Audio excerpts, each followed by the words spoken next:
I was in Katie Heath's lab, and we looked at the relationship between the bacteria called Cynorhizobium mellilati and the plant Medicago trincatula.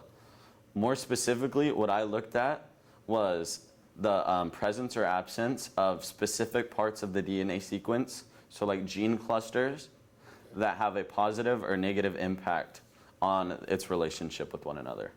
The basis of my research was more centered around PCR, which looks to amplify DNA into like millions of different copies, and then gel electrophoresis, which allows you to visualize your results.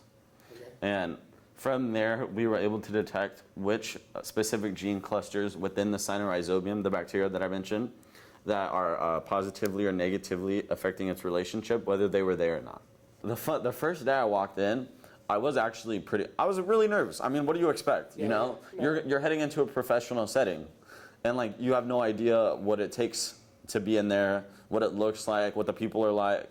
Yeah. You have no idea. So there was absolutely nerves there, but fairly quickly were those nerves gone. Everyone I worked with in that lab, extremely nice. I don't have many, I'm running out of synonyms using the words nice, amazing, caring to describe these people. Like honestly speaking, without these people, I don't know if my experience is what it was. So I made many friends in the lab, many people who I've grown to care about and would love to stay in contact with. It's a little different because I'm in California. So we got a time zone change, and so that's really unfortunate to me. Like just today, I realized like how sad I'm actually gonna be that I'm leaving these people, and I didn't think I was gonna feel that when I came in here. Like my they call them research mentors. Like they're kind of like a graduate student, but like I guess in a sense like puts you under their wing, if you get what I'm saying. And like mine personally was phenomenal. Like he was truly like one of the nicest people I've ever met.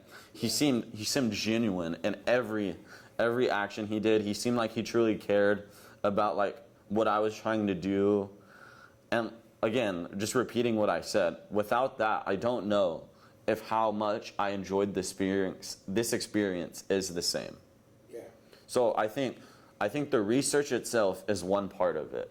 But I think the people that do the research are another part that plays a significant role in making this experience what it was. From taking away from this experience, I realized many things about myself. I realized first, a career in research is something that's viable to me, something I could do, and something I enjoy. And that's not something I knew before I did this. Like there's many things I took away from this. Or for like another example, graduate school, going to obtain a PhD. Because of the experience and like the lab work that I've done, I feel better prepared that I'm able to now go do something like that. Obviously, it's still gonna be really difficult, but because of an experience like this, I feel like it's not like I could do it now, and I didn't know if I could before. If someone was thinking about applying to a program like this, I'd tell them a couple things.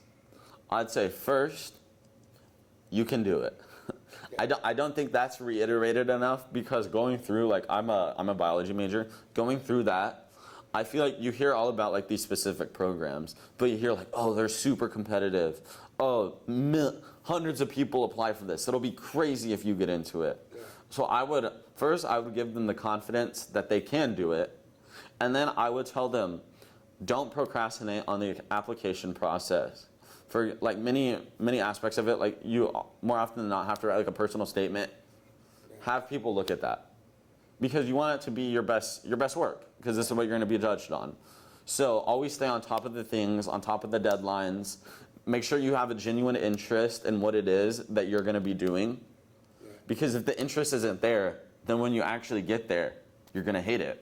And you know, no one wants to be in a place for 10 weeks and just absolutely hate it. So I would say, I guess to take away from it, first, plan accordingly, don't procrastinate, and have other people look at your application before you submit it.